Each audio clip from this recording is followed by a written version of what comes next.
तो रसिया भी तैयार है, चीन भी तैयार है और किम जोंग भी तैयार है।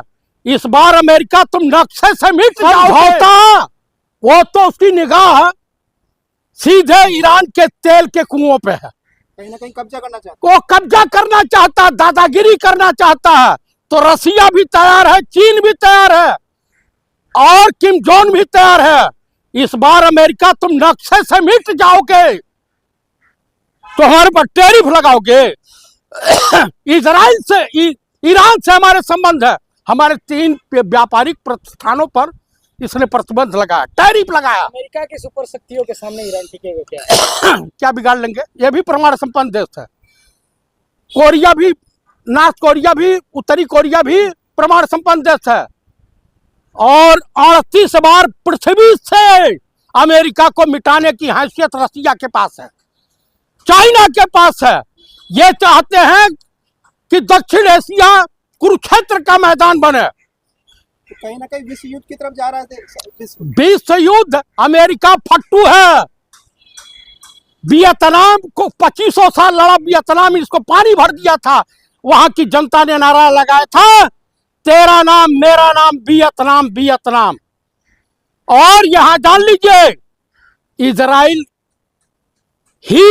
इजराइल हो, अमेरिका हो या नाटो देश हो, एक ईरान का बाल भी बांका नहीं कर पाएंगे। ईरान का समर्थन क्यों करते हैं? अच्छा, क्यों ना करूं भैया, हमारा मित्र है, हमारे विपद का साथी है।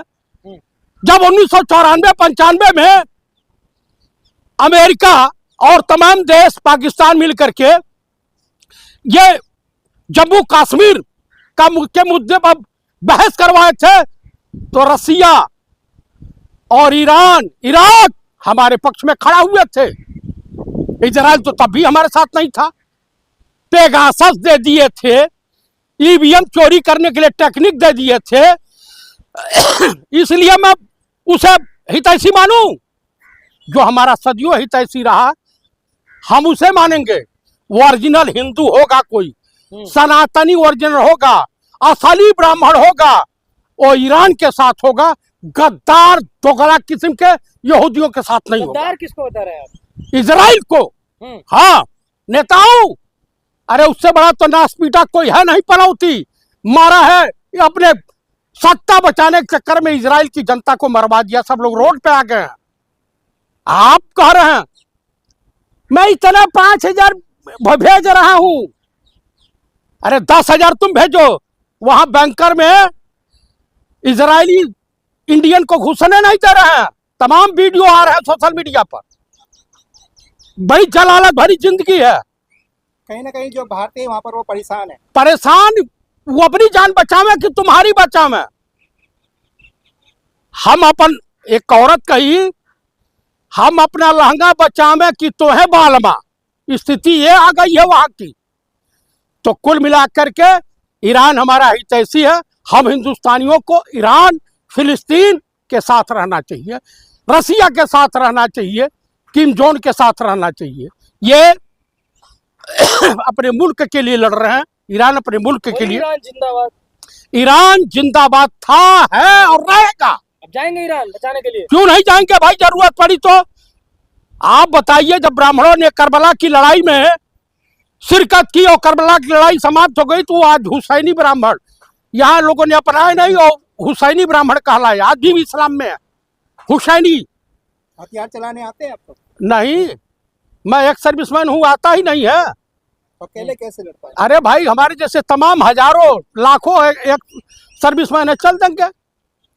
कम से कम तो हम इजराइल को समाप्त करने में, अमेरिका को समाप्त करने में उनको करारा जवाब देने। ये छुपाएंगे आप? हाँ, बस बतौलाबाजी कर रहे हैं आप। अरे बतौलाबाजी नहीं, 71 में दिखा दिया था। 71 में निक्सन 7वां बेड़ा भेज रहे थे। अरे 7वां भेजो या 17वां भेजो, हमारे कुछ नहीं। हमने पूर्वी पाकिस्तान को बांग्लादेश में तब्दील कर दिया। एक आखिरी सवाल, ट्रंप को क्या कहना चाहिए? ट्रंप के ऊपर महाभियोग लगने जा रहा है। अमेरिका की जनता रोड पे उतरी हुई है और वहां की पार्लियामेंट ने साफ शब्दों में कह दिया कि तुम्हारी गुंडाई या तुम्हारी तानाशाही नहीं चलेगी। ये सबसे बड़ी भूल हुई है कि कमला हैरिस को हरा करके। सेकुलर है भाई अमेरिका। ये तो तानाशाह शकल सूरत से भालू सफेद दिखाई देता है। आप पागल नहीं दिखाई देता, पागल टाइप की हरकत करता है ये। आप बताइए, वो खमैनी साहब ने कह दिया कि हम सरेंडर नहीं करेंगे, हमारा वाला तो पहले ही कर दिया था। वो तो 86 साल का बुढ़ा कहा कब्र में पैर लटका है, जंगे मैदान में मरूं या ईरान की रक्षा करते हुए मरूं, लेकिन मैं घुटने नहीं टेकूंगा। समझ रहे हैं? ईरान को मैं, ईरान वासियों को सैल्यूट करता हूं।